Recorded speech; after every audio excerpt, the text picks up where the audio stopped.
கேரளா ஸ்டைலில் புளிச்ச மீன் வறுவல் தான் செய்ய போகிறோம். இது வந்து கோல்டு ஃபிஷ்ஷு, 7 கிலோ மசாலா கலந்த மீனை பொரிச்சு எடுத்துக்கலாம்.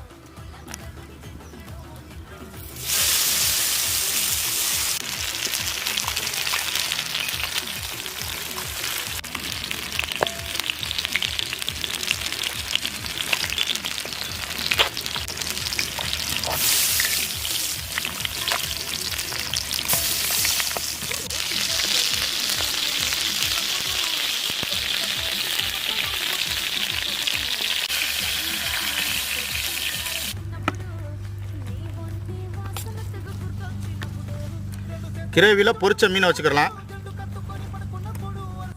மீன் மேலே கிரேவி அப்படியே வச்சு நல்லா அப்ளை பண்ணிடணும்.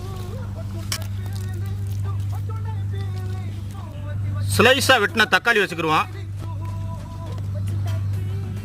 பச்சை மிளகாய்,